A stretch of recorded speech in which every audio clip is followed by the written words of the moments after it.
أعوذ بالله من الشيطان الرجيم بسم الله الرحمن الرحيم إن في خلق السماوات والأرض وسبديك إعادة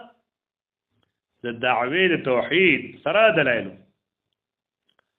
إن في خلق السماوات يقينا فبيدا وقت أسمان والأرض ازماكي واختلاف الليل والنهار فاختلاف دشبي أو دورذكي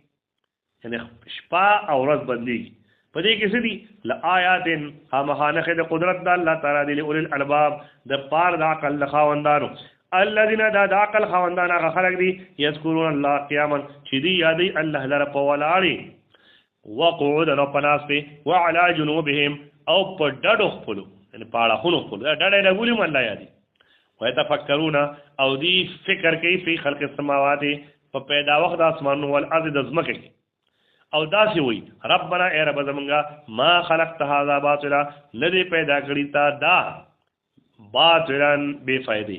سبحانك باقیرت ادرا فقنا عذاب النار نو ساتي مونږه د عذاب د اورنا پیغمبر علیہ السلام چې د شپې کړه پاسید د اسمان طرف ته یو قتل حدیث کې راځي نو دا آیت به وي ربنا اے رب دغه دا چې کوم سبحانك فقنا عذاب النار پوری ان في خلق السماوات والارض دا به وي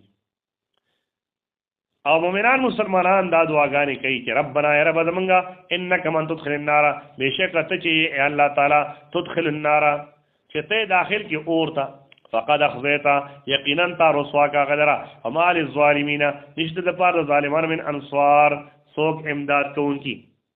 یہ بیا د عذاب نه اخلاص ربنا یا رب زمونږه اننا سمعنا یقینا مونږ اورید منادیا هغه आवाज کوونکې ینادي للایمان چې هغه आवाज کوي د پاره د ایمان ان امنو بربکم دا چې ایمان وروړی تاسو پر خپل باندې فآمنا نو مومنانو سووي ایمان والوي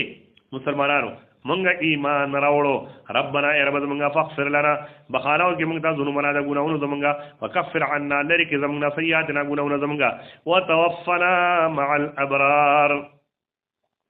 او مونږ له وفات راولي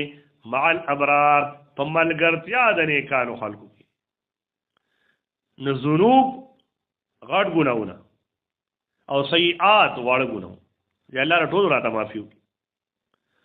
ربنا او داسې دعاګانې کوي دا مسلمان اے رب زمونږه واتنا او راکې مونږ ته ما وعدتنا هغه چې تا وعده کړې د مونږ سره علی رسولک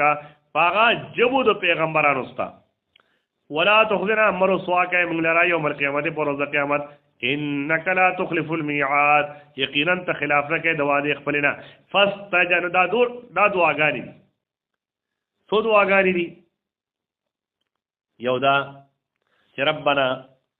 انك من تدخل النار ورفضي يا ربنا اننا سمعنا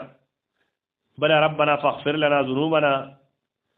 وكفر عنا سيئاتنا وتوفنا مع الابرار ربنا واتنا ما وعدتنا على رسلك ابي دعاګانې جوړي